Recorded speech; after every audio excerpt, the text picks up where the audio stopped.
Hello, and Pups is my dog here. Today I want to show you the method that I use to turn a traditional work into a digitized work. So the first thing that I would suggest doing is getting a canvas that fits the general shape of your image. You always want to go bigger rather than smaller because it's much easier to cut things short than to try to make them bigger. I set my resolution to 300 pixels per inch. And I'm using Clip Studio, so if you're using a different program it'll be a little bit different, but the canvas should be a pretty universal thing. Alright, so what I've done is I have dragged a picture of the drawing that I want to digitize into my project as a layer. This part is going to be different depending on which program you're using, but however you do it, you will want to take the image that you've imported and scale it to best fit your canvas. And this is the part where you can say, okay, if this is as big as I want him, then hey, my canvas is bigger than my drawing. I can just crop it out and have only this to work with. So now that you have your picture in your program, you're gonna want to make that layer a little transparent, starting off by tracing your lines as cleanly as possible, because later on you can do any number of edits and stuff to make this yours, but the line gives you a good clean slate to work off of.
So now that we have this clean slate of what the lines are going to look like, here's what I would suggest to do.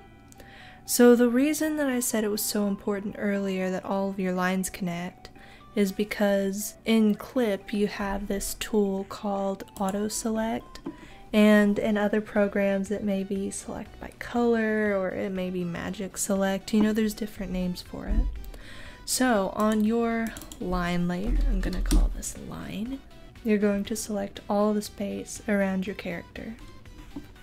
And so once you have that selected, I'm going to go down here and press invert selected area, and then on another layer under the lines, use a gray color, and you're going to fill that in.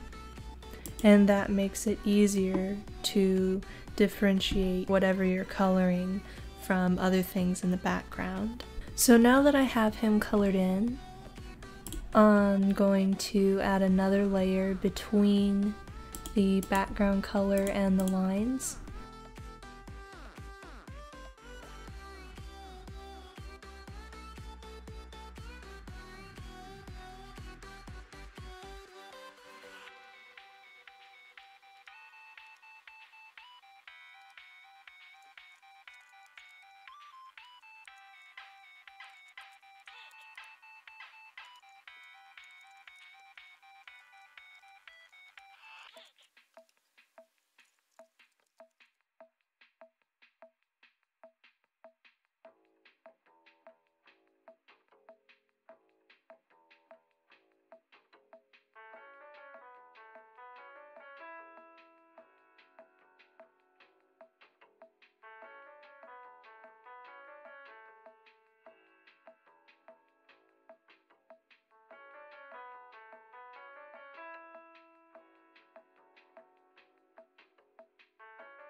So now, as you can see, I have my outline with my main color blocks in it. And if you were doing this lineless, this is the part where you would take off your line layer and you would work with this.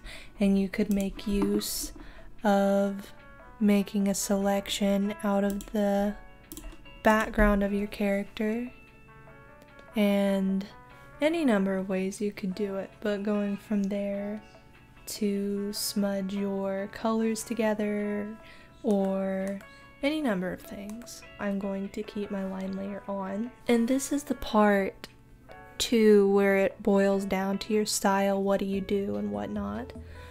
For mine, I am going to refine the line art on the suckers a little bit and add some extra detail on those, and then I'll be back with you on the coloring.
One thing too why I suggest doing the color blocks is because later on, if you want to add details, you can very easily just select colors from your image.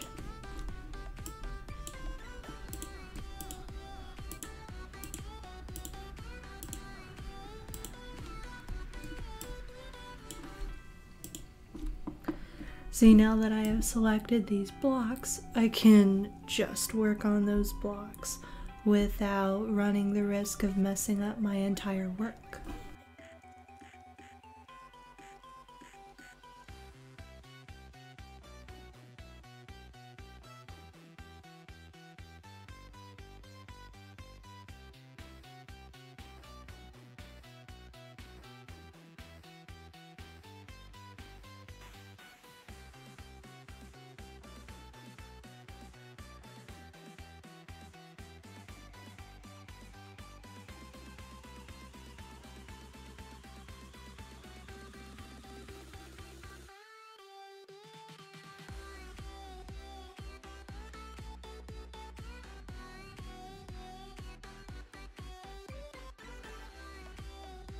I know that it looks a little bit complex, but I have selected all of the tentacle color on my drawing, and through using many different layers, I have made them look much more like how I want them to be in the end.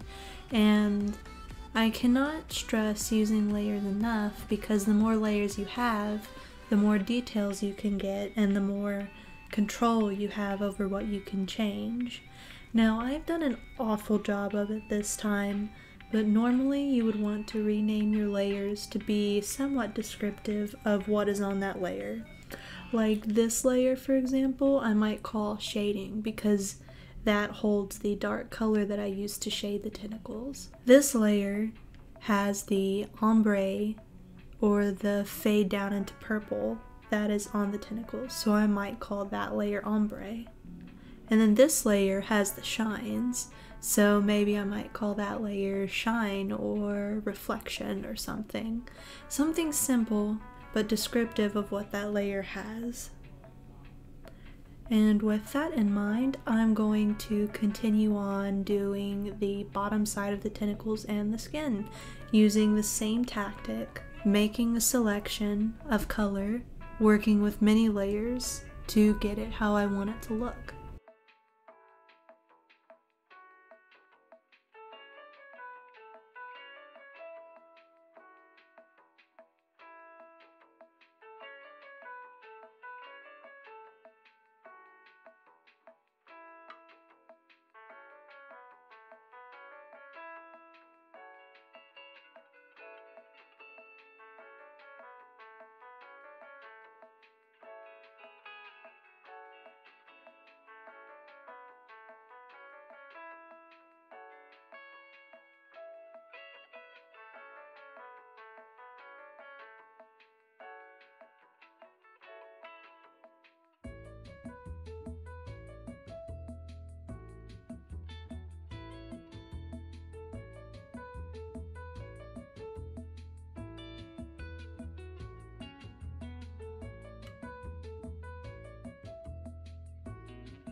Here's what it looks like once I have finished adding all the layers and everything.